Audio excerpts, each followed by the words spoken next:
Languta, yingisa, hanya. Buku yo sungula.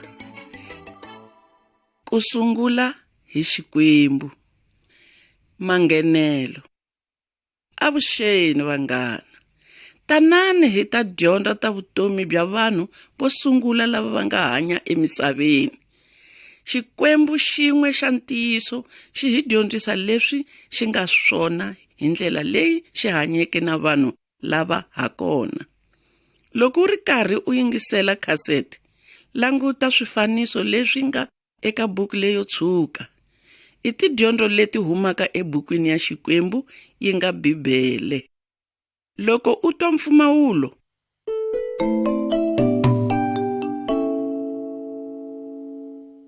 pfula papila leri landzelaka.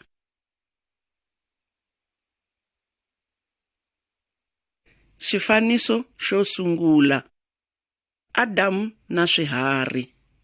Genesa yo sungula, ndzimana yo sungula, ku ya ka Genesa wa vumbirhi, ndzimana ya 40. Eku sunguleni i Xikwembu ntsena lexi a xi ri kona. A ku ri hava swivumbiwa xin'wana. Ku na Xikwembu xin'we ntsena, i Moya. Xi tiva hinkwaswo naswona xi kumeka hinkwako hi nkarhi wun'we. Misava leyi hi yi vonaka namuntlha a yi nga ri kona. Xikwembu hi xona xi tumbuluxeke hinkwaswo leswi nga misaveni ni leswi nga matilweni. Xi endlile ku vonakala. Kutani Xikwembu xi endla misava. Xi hambanyisa lwandle ni misava leyi omeke. Kutani swimilana swi timilela. Kutani Xikwembu xi endla dyambu, n'weti na tinyeleti. Kutani Xikwembu xi endla swivumbiwa hinkwaswo leswi hanyaka emisaveni ni leswi hanyaka elwandle. Wanuna loyi a nga exifanisweni lexi i Adamu. Xikwembu xi n'wi endlile hi nthurho wa misava. Xikwembu xi endlile wanuna hi xifaniso xa xona leswaku munhu a ta kota ku tiva Xikwembu, leswaku moya wa munhu wu ta kota ku va wun'we na moya wa Xikwembu. Mianakanyo hinkwayo ya munhu ni ku navela ka yena a swi pfumelelana ni swa Xikwembu. A famba na Xikwembu.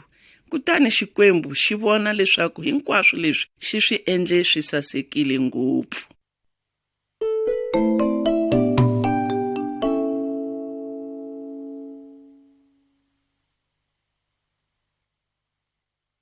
Xifaniso xa vumbirhi. Nsati wa Adamu.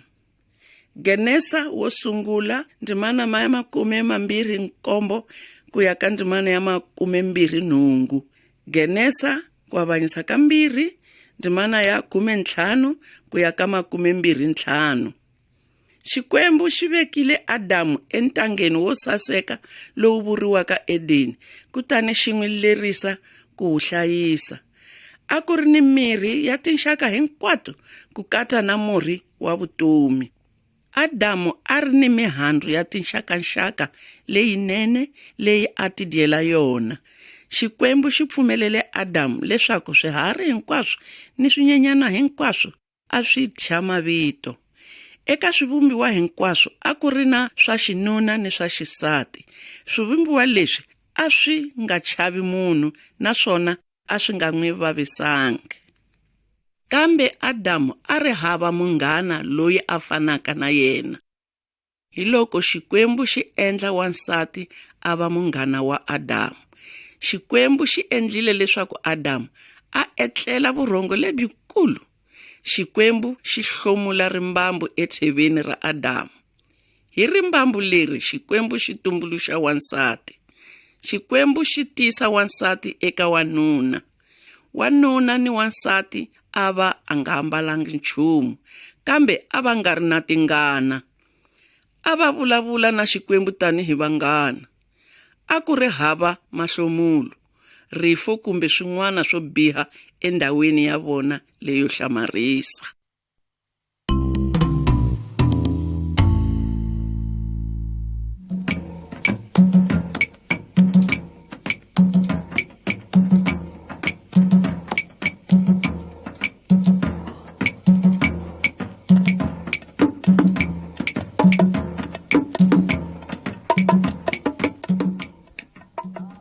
Xifaniso xa vunharhu, nyoka entangeni. Genesa ku avanyisa ka 2 ndzimana ya 16, Genesa wa vunharhu, Isaya 14 ndzimana ya 12. Xikwembu xi lerisile munhu ku nga Adamu xiku, u ntshunxekile ku tidyela mihandzu ya miri hinkwayo laha ntangeni, kambe u nga tshuki u dya mihandzu ya murhi wo tivisa swo biha ni swo saseka, hikuva loko wo yi dya u ta fa hakunene. Kambe Sathani u kanganyisile nsati wa Adamu. Sathani a ri ntsumi ya Xikwembu, kambe eku heteleleni u pfukerile Xikwembu muendli wa yena. A lava ku tikurisa a tlula Xikwembu. Hi loko Xikwembu xi n'wi hlongola a suka etilweni, kutani Sathani a hundzuka nala wa Xikwembu. Sathani u tile eka wansati hi xivumbeko xa nyoka leyo saseka. Sathani u kuceterile wansati ku dya mihandzu ya murhi lowu avirisiweke ku yi dya. Sathani u byerile wansati leswaku loko a dya mihandzu leyi a nge fi. Wansati u dyile kutani a teka mihandzu yin'wana a nyika Adamu. Loko va ri karhi va dya, va sungula ku vona leswaku a va ambalangi nchumu. Kutani va ti endlela swiambalo hi matluka, va ringeta ku tumbela emahlweni ka Xikwembu.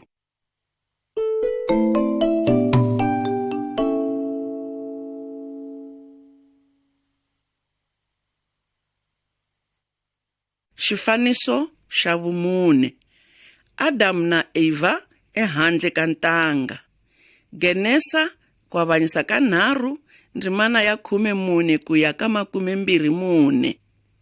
Laha xifanisweni lexi hi vona leswi humeleleke loko Adamu a tlurile xileriso xa Xikwembu. Xikwembu xi fanele ku tshinya Adamu hikuva u tlurile nawu wa xona. Eku sunguleni Xikwembu xi byerile nyoka xiku, leswi u endleke mhaka leyi u rhukaniwile exikarhi ka swiharhi swa nhova. Kusukela enkarhini wolowo, Sathani u vile nala wa Xikwembu na vanhu. Xikwembu xi vurile leswaku xihluke xa Adamu na nsati wa yena xi ta hlula Sathani. Leswi swi humelerile loko Yesu a fela swidyoho swa misava kutani a tlhela a pfuka ekufeni. Xikwembu xi byela wansati xiku, ndzi ta endla leswaku loko u tikile u va ni switlhavi, naswona u ta veleka vana hi ku xaniseka.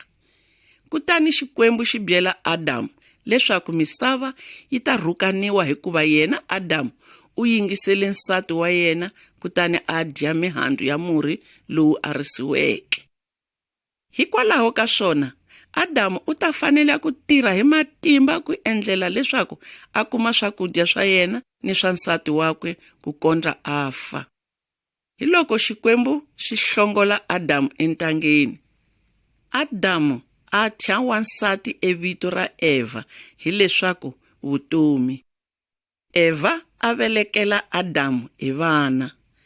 Vanhu hinkwavo va huma eka Adamu na Eva. Adamu na Eva ni hinkwavo lava va tumbulukeke endzhaku ka vona va dyohile. Vudyoho lebyi byi va hambanyisile na Xikwembu ni vanhu kulobye. Hinkwerhu hi ala ku yingisa Xikwembu. Ku ala ku yingisa i xidyoho.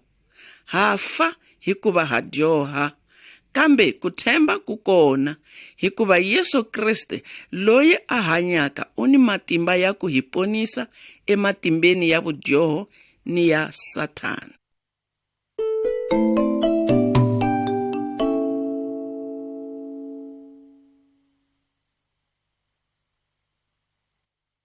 Xifaniso xa 5, Nowa na ngalava.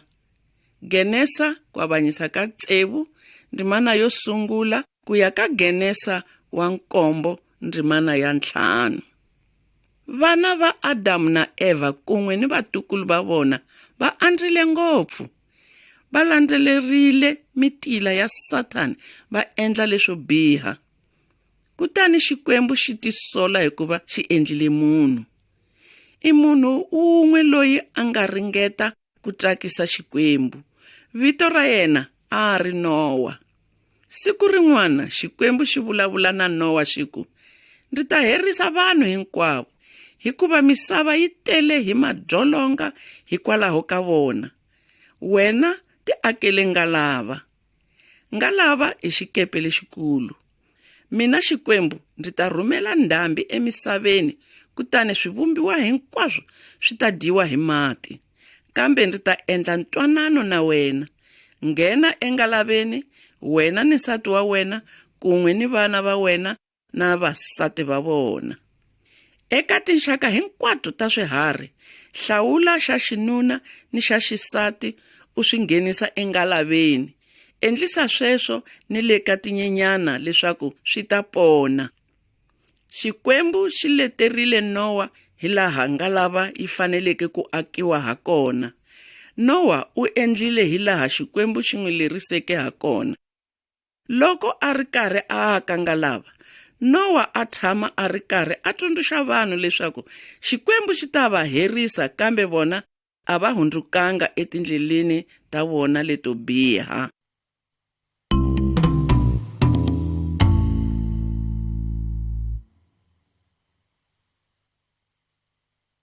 Xifaniso xa tsevu ta ndhambi leyikulu. Genesa ku avanyisa ka 7 ndzimana ya tsevu ku ya ka 23. Mikarhi hinkwayo Xikwembu xi hlayisa switshembiso swa xona. Nowa ni va ndyangu wa yena kun'we ni swiharhi hinkwaswo va nghenile engalaveni. Xikwembu hi xiviri xi pfarile rivanti ra ngalava xi va khiyelela endzeni. Endzhaku ka masiku ya 7 mpfula yi sungula ku na. Yi nile masiku ya 40 ni vusiku bya kona. Mithavela ya mati yi baleka, kutani misava hinkwayo yi funengetiwa hi ndhambi. Vanhu hinkwavo lava va nga handle ka ngalava va fa kun'we ni swiharhi hinkwaswo ni tinyenyana hinkwato. Vanhu a va hundzukanga, va ha ri ni vudyoho, va landzelela Sathani, va ala ku yingisa Xikwembu. Xikwembu xi hi byela sweswo eritweni ra xona ku nga Bibele leswaku siku rin'wana Hosi Yesu Kriste u ta vuya a ta avanyisa vanhu hinkwavo lava homboloka. Kambe Xikwembu xi lulamisile ndlela yo ponisa lava va nga ta pfumela eka xona.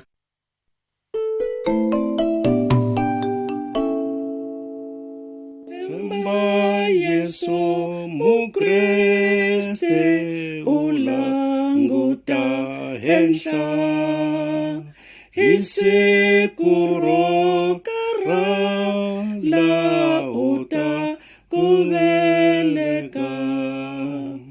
Rhula mbilu, tshemba Yesu wa ku rhandza ngopfu. Rhula mbilu hinkwawo masiku. Tshemba Yesu mukreste miringweni hinkwayo. Lahluleke Sathana u ta ku hlurisa. Rhula mbilu, tshemba Yesu wa ku rhandza ngopfu. Rhula mbilu, tshemba Yesu hinkwawo masiku. Xifaniso xa 7 ta nkwangulatilo na switshembiso swa Xikwembu.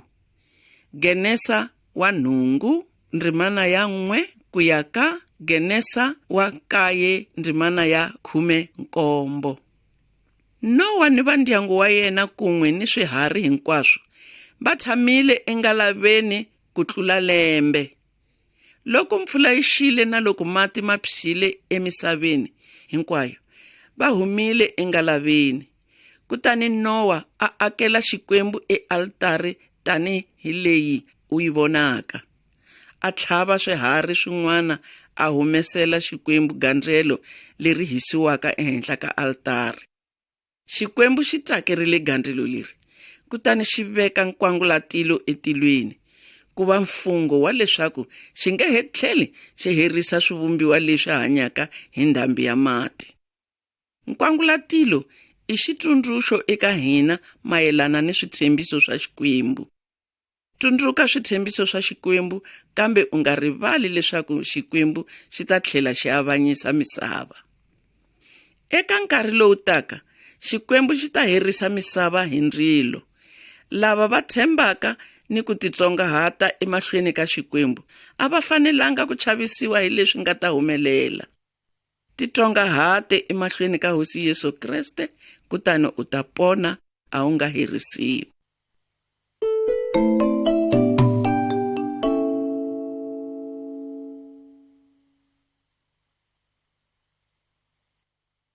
Xifaniso xa nhungu, xihondro xa Babele.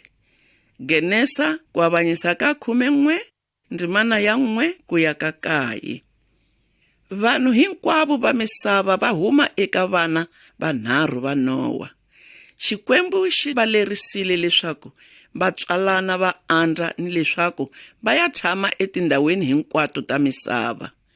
Vanhu hinkwavo a va vulavula ririmi rin'we, naswona a va nga swi lavi ku hangalaka va ya emisaveni hinkwayo. Va ala ku yingisa Xikwembu, kutani va boha ku ti akela muti lowukulu lowu nga ni xihondlo lexi xi leheke ku ya dliva etilweni. Xikwembu xi vonile muti lowu ni xihondlo xa wona. Xikwembu xi vonile ku ala ka vona, ku yingisa ni ku tikurisa ka vona.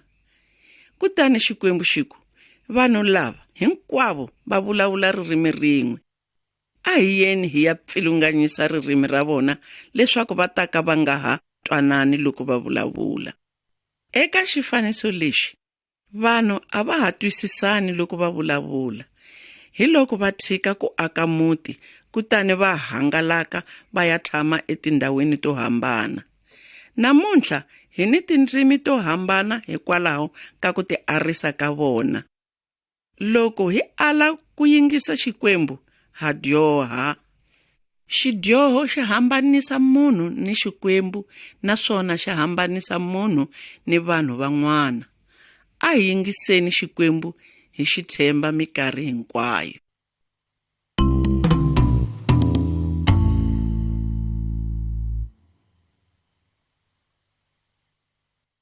Xifaniso xa 9, Yobo u khongela Xikwembu. Yobo ku avanyisa ka 1, ndzimana ya 1 ku ya ka 12. Laha hi vona wanuna loyi va nge i Yobo. U humesela Xikwembu magandlelo lama hisiwaka. Yobo a khongela Xikwembu, xin'we xa ntiyiso, naswona a nga landzelanga tindlela ta Sathana. Yobo a ri na vana va vafana va 7 ni vanhwanyana 3. Kutani Yobo a humesela vana va yena magandlelo. A kombela leswaku Xikwembu xi va rivalela loku swi nga endleka va tshuke va dyoha. Yobo a tsakisa Xikwembu. Xikwembu xi n'wi katekisa, kutani a humelela ka hinkwaswo leswi a swi endlaka. Yobo a ri ni mitlhambi ya swifuwo ni malandzelelo yo tala. Kutani siku rin'wana Xikwembu xi byela Sathani leswaku Yobo wa xi tsakisa.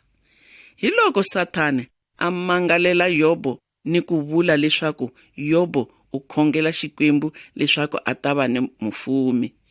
Sathani a byela Xikwembu a ku, loko wo tekela Yobo hinkwaswo leswi a nga na swona we Xikwembu, a nga ku rhuketela. Xikwembu a swi tiva leswaku Sathani u vulavula mavunwa ni leswaku Yobo a rhandza ku tsakisa Xikwembu. Hi loko Xikwembu xi pfumelela Sathani ku tekela Yobo hinkwaswo leswi a ri na swona, ku ri ku ringa ripfumelo ra Yobo.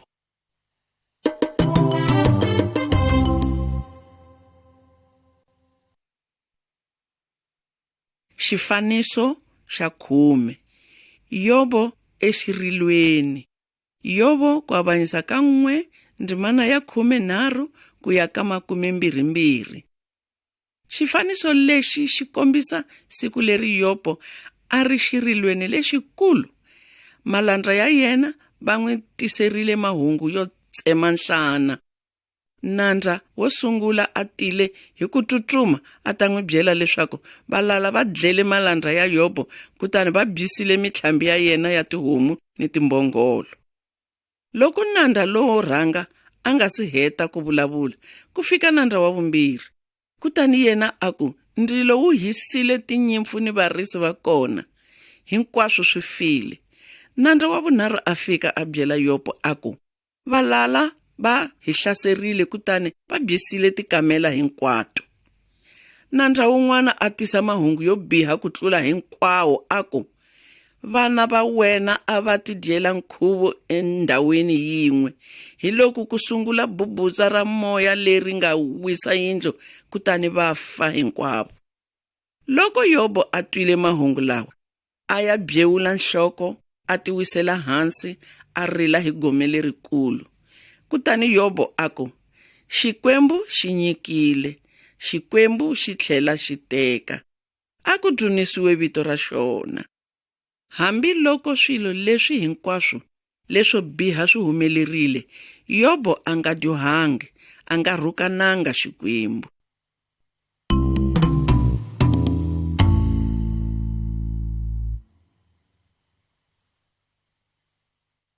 Xifaniso xa 11. Mahlomulo ya Yobo. Yobo ku avanyisa ka 2 ndzimana ya 1 ku ya ka Yobo wa 41 ndzimana ya 34. Sathani u swi vonile leswaku Yobo wa ha xixima Xikwembu, kutani a byela Xikwembu a ku, loko wo n'wi vavisa emirini u ta ku rhukana. Hi loko Xikwembu xi pfumelela Sathani ku ringa Yobo. Sathani a tisela Yobo mavabyi yo chavisa ya nhlonge. Yobo a ya handle ka muti, a hamba a tin'waya hi xirhengele xa mbita leyi fayekeke. Nsati wa yena a ku, rhukana Xikwembu tifela. Kambe Yobo a hlamula a ku, xana hi fanele ku amukela leswinene leswi humaka eka Xikwembu, kambe leswo biha hi nga swi amukeli xana? Vanghana va Yobo vanharhu va fikile va vulavula na yena masiku yo tala. A va lava ku tiva xivangelo xa maxangu lawa ya Yobo. Va vurile leswaku u fanele a endlile xidyoho emahlweni ka Xikwembu, hikokwalaho Xikwembu xi n'wi baka. Yobo a nga pfumelelanangi na leswi va swi vulavulaka ehenhla ha yena. Hi loko a sungula ku vutisa maendlelo ya Xikwembu, kambe a nga zange a xi fularhela. Hi loko Xikwembu xi kombisa Yobo matimba ya xona lamakulu ni vutivi bya xona ehenhla ka Yobo.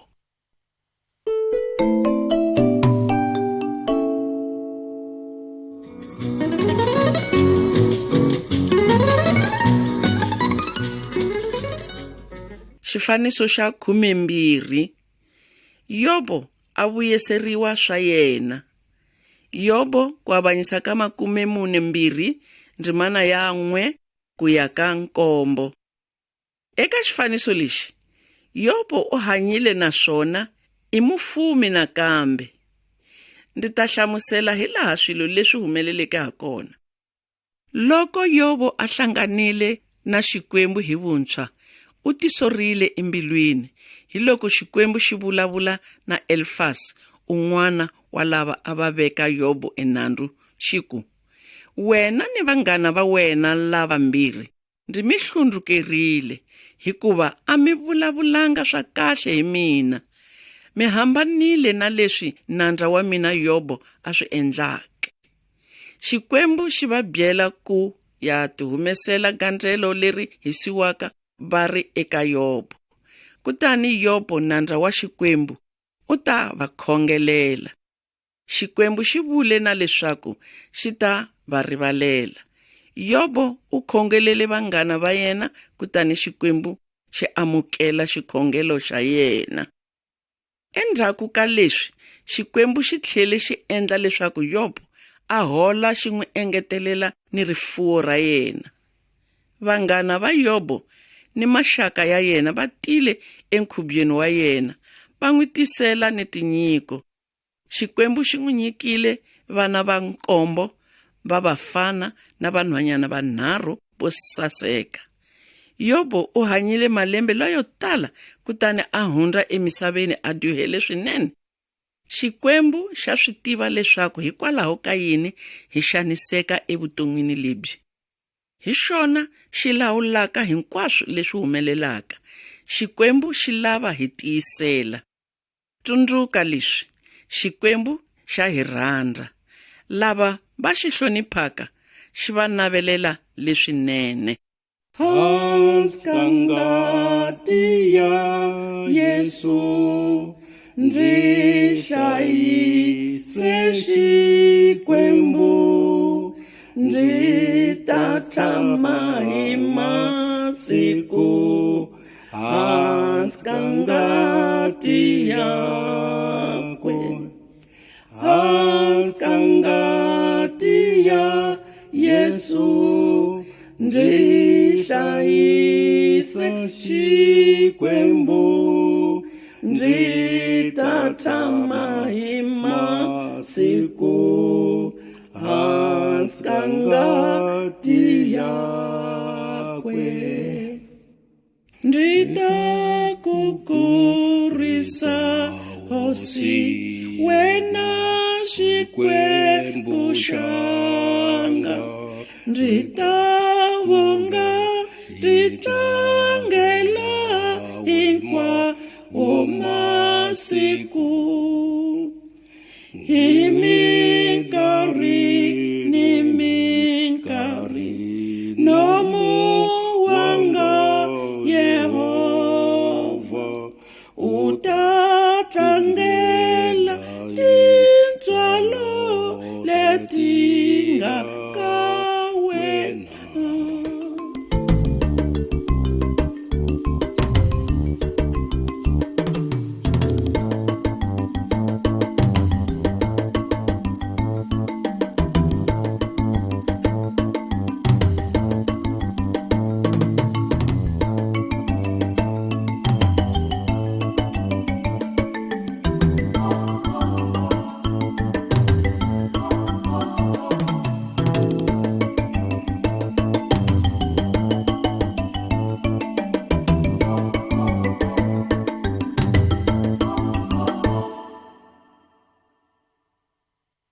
Buku yo sungula, Manghenelo. Vanghana, mi nge ndzi mi byela hi wanuna loyi a vitaniwa Abraham. Yena a yingisa Xikwembu naswona vanhu vo tala va katekisiwile hikwalaho ka yena. Languta xifaniso lexi landzelaka loko u twa mpfumawulo lowu.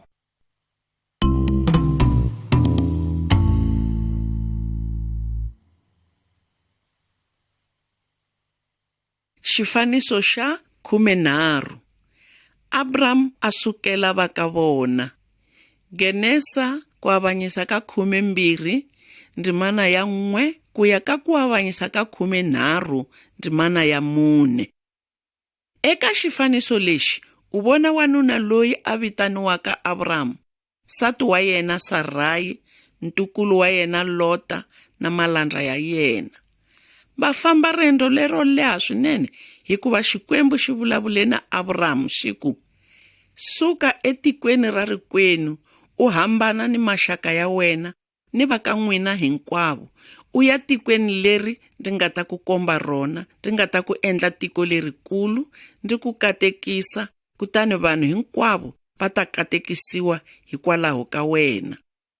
Abraham a tshemba xitshembiso xa Xikwembu. Yena na malandleri va yena va langutile matlhelo hinkwawo, va famba masiku yo tala va kondza va fika eka tiko ra xitshembiso eKanana. Kutani Hosi Xikwembu yi humelela eka Abraham. Xikwembu xi ku eka yena, tiko leri ndzi ta ri nyika vatukulu va wena. Abraham a rhendzeleka na tiko. Loko a fika ndhawini ya nkuhlu, xi nga xiphemi xa misava. Kutani ku wa ndlala etikweni ra Kanana, naswona a ku ri hava hambi swi ri swakudya swa vona. Kutani Abramu na vanhu va yena va rhelela etikweni ra Egipta ku luvela kona, leswaku va kota ku kuma swakudya.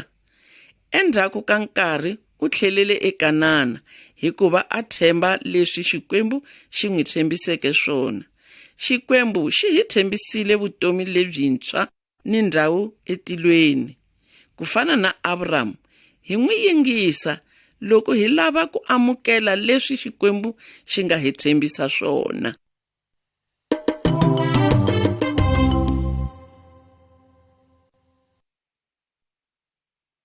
Xifaniso xa 14. Abramu na Lot. Genesa ku avanyisa ka 13 ndzimana ya 5 ku ya ka ndzimana ya 18. Abramu na Lota a va tshama swin'we eKanana. A va ri na swifuwo swo tala. Vudyelo bya swifuwo a byi ri byitsanana eka ndhawu leyi.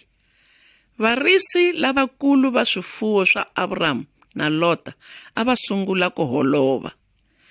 Abramu a ku ka Lota, ku nga tshuki ku va ni ku holova exikarhi ka mina na wena, hambi ku ri exikarhi ka varisi va swifuwo swa mina na wena, hikuva hi vanhu van'we. Abramu a byela Lota ku hlawula tiko leri a ri tsakelaka ngopfu. Lota a ti lavela swa kahle yena na tinhloko ta yena. Ti hlawulela tindhawu hinkwato ta nkova wa Yordani. A famba a kongoma evuxeni, kasi tindhawu tin'wana a ti ri kona leti a tshama eka tona. Lota a tshineta ntsonga wa yena kusuhi na Sodoma. Sodoma u nga muti wa vanhu vo homboloka, lava a va dyohele ngopfu hosi Xikwembu. Abramu u tshamile mutini wa Kanana. Xikwembu xi vulavula na yena nakambe. Xikwembu xiku, tiko hinkwaro leri u ri vonaka ndzi ta ku nyika rona. Ri va ra wena na vatukulu va wena hi laha ku nga heriki. Vanghana, vanhu van'wana va nga va tikomba va ri na swa kahle evuton'wini ku fana na Abramu. A hi tshembeni Xikwembu ku va xi hi sirhelela.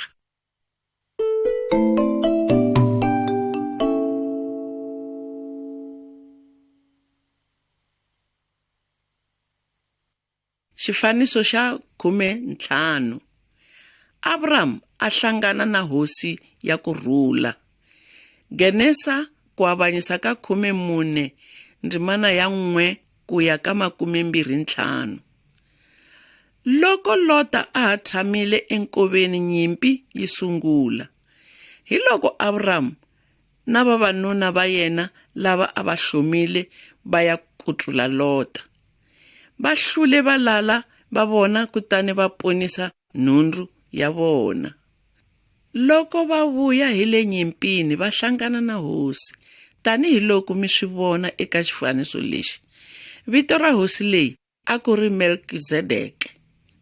A ri hosi ya doroba leri va nge i Salem, leswi vulaka ku rhula. A dzunisa Xikwembu xa ntiyiso, a tlhela a tsakisa Xikwembu. A tisa xinkwa na vinyo eka Abramu. Abramu a nkhinsamela Melkizedeke, a n'wi nyika tinyiko. Hosi ya Sodoma yi yile ku ya nyika Abramu tinyiko ku va a ponisile vanhu. Kambe Abramu a nga pfumelanga ku teka tinyiko ta hosi leyo homboloka. Vanghana, a hi faneni na Abramu hi nga landzeleri vanhu lavo homboloka, va hi kongomisa ekhombyeni ni le ku feni. Rito ra Xikwembu eBibeleni ri hi dyondzisa leswaku Melkizedeke a fana na hosi Yesu Kriste. Hi fanele ku hlonipha ni ku landzelela hosi Xikwembu hikuva tindlela ta yena ti hi tisela ku rhula ni ku rhandza Xikwembu.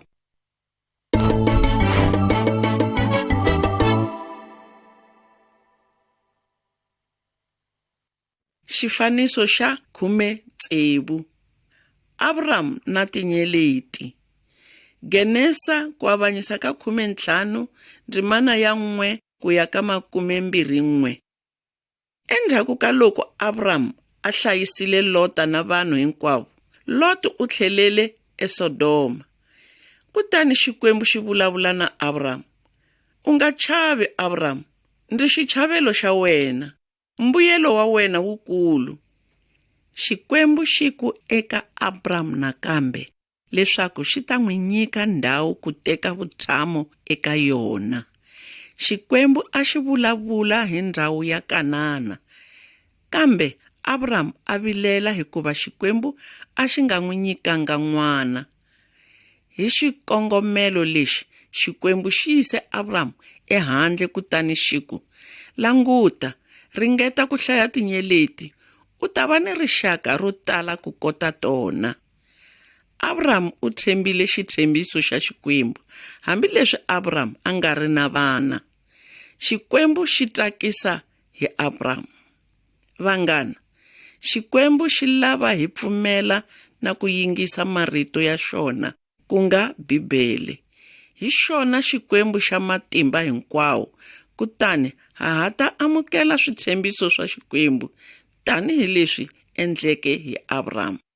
Hi ta ku byela hi leswi endzhaku ka nkarhi.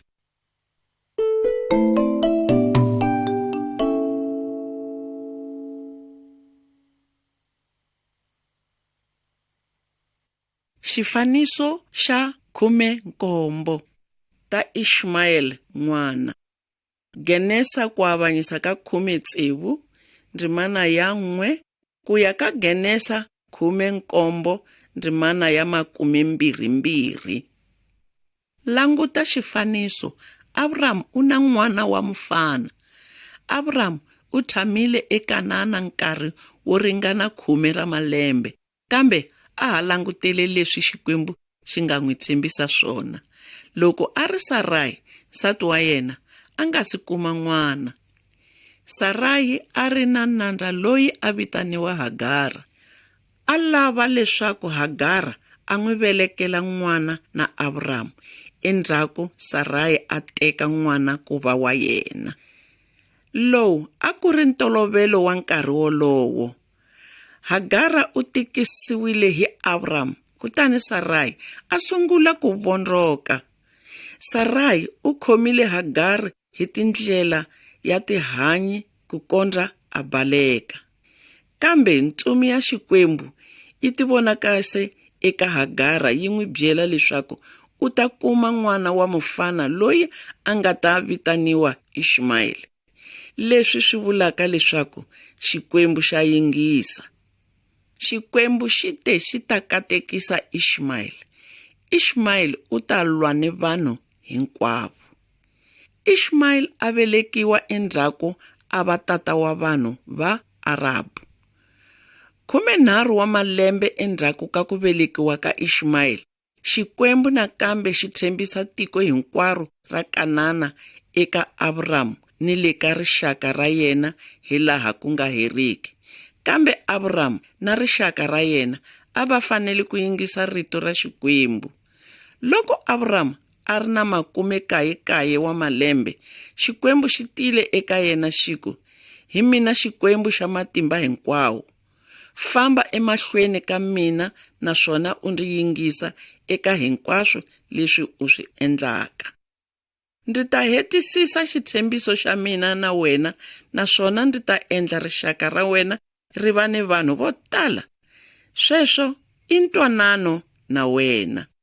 U ta va tata wa tinxaka leto tala. Hikokwalaho u nge he vitaniwi Abraham, u ta vitaniwa Abraham, hikwalaho ka vito lerintshwa leri Xikwembu xi ku nyikeke rona. Abraham a swi tiva leswaku Xikwembu xi ta n'wi nyika vatukulu lavo tala. Xikwembu xi tlhela xi ku eka Abraham, tiko hinkwaro ra Kanana ndzi ta ri nyika wena ni rixaka ra wena endzhaku ka wena, na mina ndzi ta va Xikwembu xa vona. Xikwembu xi ku ka Abraham, Sarai nsati wa wena a nge he vitaniwi hi vito ra Sarai, kambe u ta vitaniwa Sara.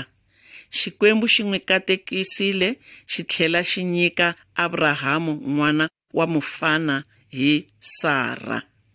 Mikarhi yin'wana ku fana na Abrahamu na Sara, hi ringeta ku endla swilo hi tindlela ta hina. Swi nga hi tisela ku hlupheka ni gome lerikulu eka lavo tala.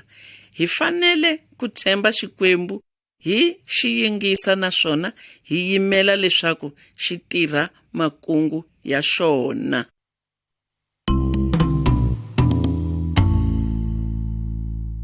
Mukutori hosi ya mina wa ndzi rhandza, ku tlurisa mana wa mina wa ndzi rhandza. Rirhandzu ra munhu ra hela, ku tlaka ku atla ku hundza. Wena ntsena Xikwembu xanga wa ndzi rhandza. Xifaniso xa 18. Sara a hleka. Genesa ku avanyisa ka 18 ndzimana ya 1 ku ya ka 15. Siku rin'wana loko Abrahamu a ri na malembe ya 99, varhumiwa vanharhu va Xikwembu va ta ka ntsonga wa Abrahamu.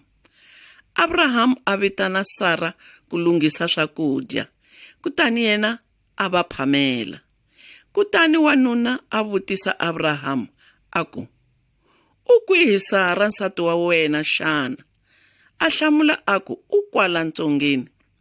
Un'wana wa vavanuna lava a ri Yehovha Xikwembu hi xiviri. A xiku eka Abrahamu, ndza ku tshembisa leswaku ndzi ta tlhela ndzi vuya nakambe haxawa hi nkarhi wulu. Sara nsati wa wena u ta va a ri ni n'wana wa mufana. Sara a n'wi twa a hleka a ri yexe hikuva a ri na malembe ya 90, a nga n'wi tshembi. Hosi Xikwembu xi ku ka Abrahamu, xana Sara u hleka yini? U vula leswaku u hundzeriwile hi nkarhi wa ku kuma n'wana xana? Xana xi kona lexi nga tsandzaka mina hosi xana? Sara u ta va na n'wana.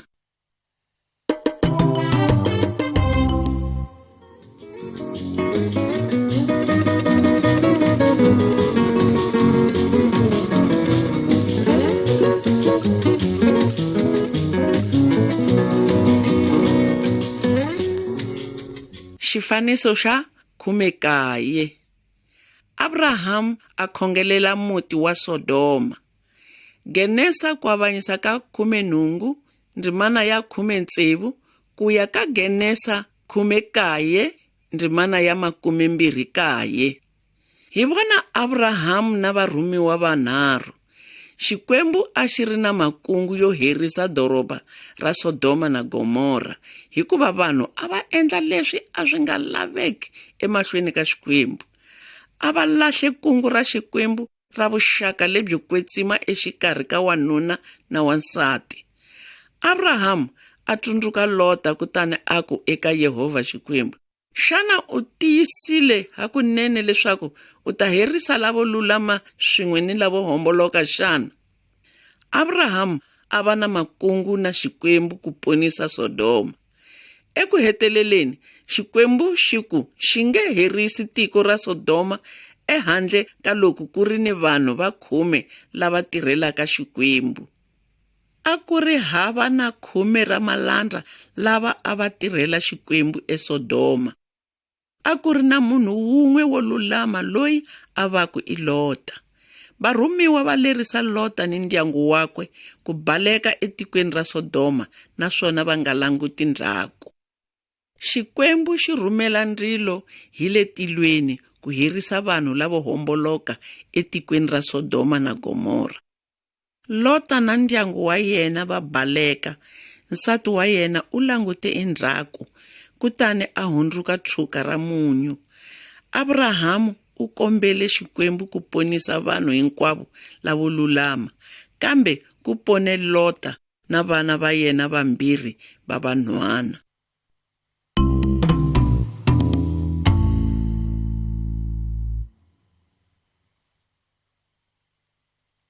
Xifaniso xa 20, gandlelo ra Abrahama.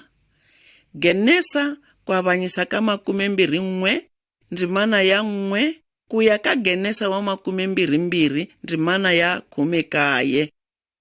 Loko Sara a ri na 90 wa malembe u velekile n'wana wa mufana, tanihi laha Xikwembu xi tshembiseke Abrahama. U thyiwe vito ra Isaka, leswi vulaka ku hleka. Loko Isaka a ha ri mufana, Xikwembu xi ringa Abrahama. Xikwembu a xi lava ku vona loko Abrahama a xi yingisa. Xikwembu xi ku ka yena, teka n'wana wa wena wun'we Isaka, loyi u n'wi rhandzaka, u ndzi gandlela ha yena. Abrahama u yingise Xikwembu, a tshemba leswaku loko Isaka a file, Xikwembu xi ta tlhela xi n'wi pfuxa ekufeni a hanya kambe. U lunghise Isaka ku va gandlelo ra Xikwembu, tanihiloko u vone eka xifaniso lexi. Loko Abrahama a tlakusa mukwana ku dlaya Isaka, tsumi ya Xikwembu yi vulavula yi ku ka yena, n'wana yoloyo u nga tshuki u n'wi endla nchumu, ni ku n'wi khumba u nga n'wi khumbi.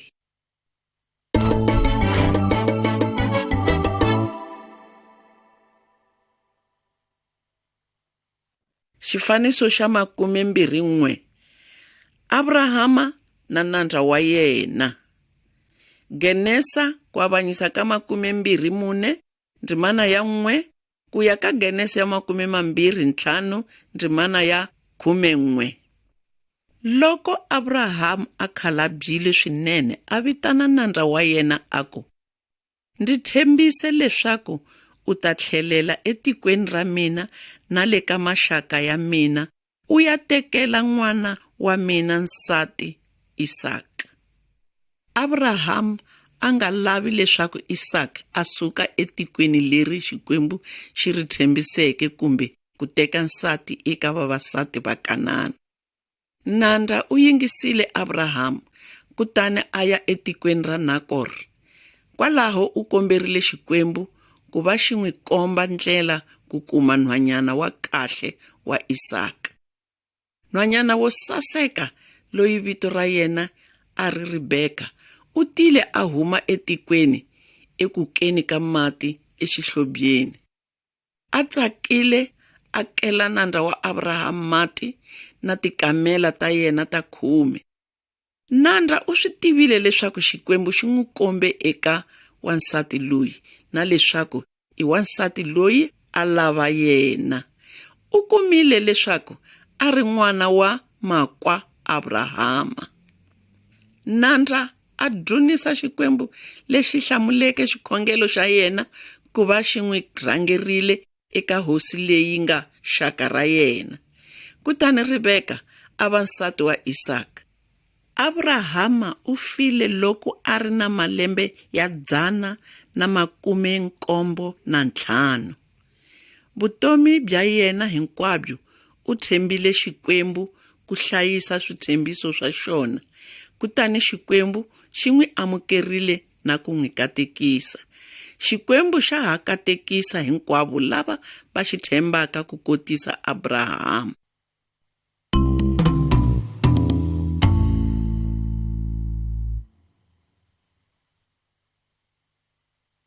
Xifaniso xa 22, Yesu u velekiwile. Matewu ku avanyisa ka 1 ndzimana ya 18 ku ya ka 25, na Vagalatiya ku avanyisa ka 4 ndzimana ya 4 ku ya ka 5. Rito ra Xikwembu i ntiyiso. Xikwembu a xi hembi. Xikwembu xi byerile Adamu leswaku xi ta rhumela muhlawuriwa wun'we ku hlula Sathana. U tshinyile Nowa leswaku u ta herisa lava nga vadyohi. Xikwembu xi kombe Yobo leswaku xi lava leswi nga kahle eka hina. Xikwembu xi kombile Abrahamu leswaku xi hlayisa switshembiso swa xona hi mikarhi hinkwayo. Eka xifaniso lexi u nga vona n'wana loyi a vitaniwa Yesu. Enkarhini wa kahle u tswariwe eka misava ya Israyele. Ekusunguleni a yi vitaniwa Kanana.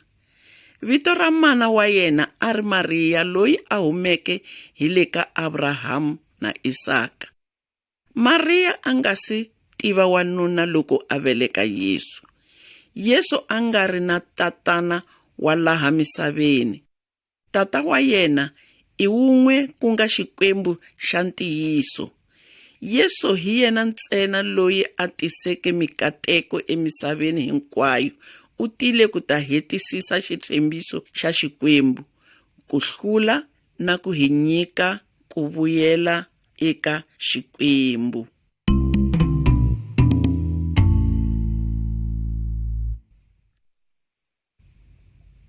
Xifaniso xa 23, rifu ra Yesu. Vagalatiya ku avanyisa ka 3 ndzimana ya 13 ku ya ka 14. Enkarhini lowu Yesu a hanyeke emisaveni. Loko Yesu a kula ku va wanuna, u dyondzisile vanhu ndlela ya Xikwembu. Yesu u endlile masingita yo tala ku komba leswaku a ri n'wana wa Xikwembu, kambe vavanuna va vadyohi a va nga pfumeri eka yena. Van'wani va n'wi dlayile hi ku n'wi gongondlela emhandleni ya xihambano. Socha ri n'wi tlhava etsheveni hi tlhari ku kumisisa loko a file. Vanghana, Xikwembu xi byele Adamu leswaku u ta fa loko o dya leswi nga ensinyeni.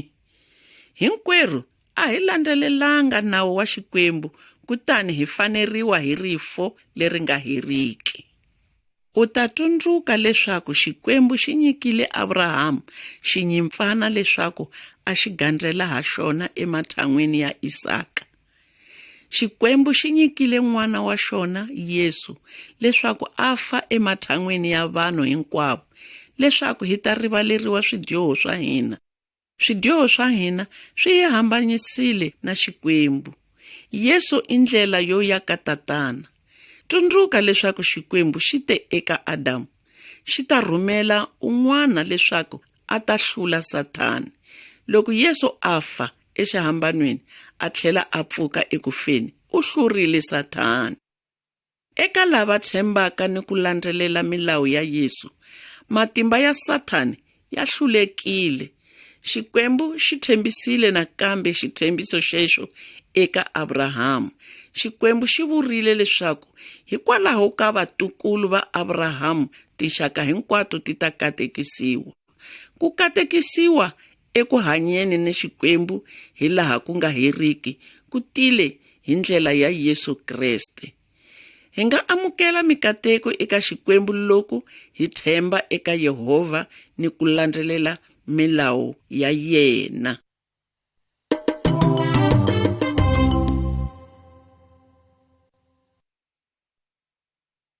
Xifaniso xa 24, Yesu wa hanya. Yohane ku avanyisa ka 20 ndzimana ya 19 ku ya ka 29. Vanghana va Yesu va veke ntsumbu wa yena esirheni. A ri sirheni ku ringana masiku 3, kutani u pfukile sirheni. Rifu a ri n'wi tiyiselanga Yesu laha humaka ka Xikwembu. Yesu u tikombisile eka vadyondzisiwa va yena kutani a yima exikarhi ka vona. Hinkwavo a va hlamarile. Un'wana wa vadyondzisiwa a va ku i Thomas, a nga ri na van'wana loko Yesu a ta eka vona. Thomas a ku ka vona, loko ndzi nga voni swivati swa swipikiri emavokweni ya yena na ku vekela voko ra mina etsheveni ra yena, a ndzi nga pfumeli. Vhiki rin'wana endzhaku Yesu a ti vonakarisa nakambe. Languta eka xifaniso. Yesu a komba Thomas laha a tlhaviweke hi swipikiri emavokweni ya yena na ku byela Thomas ku nghenisa voko etsheveni ra Yesu. Yesu aku, tshika ku kanakana u pfumela. Yesu a vula nakambe, ku katekile lava pfumelaka hambiloko va nga vonanga. Vanghana, hi nga tshuki hi fana na Thomas loyi a nga kanakana hi Xikwembu. A hi faneni na Abrahamu la pfumeleke switshembiso swa Xikwembu na ku swi yingisa.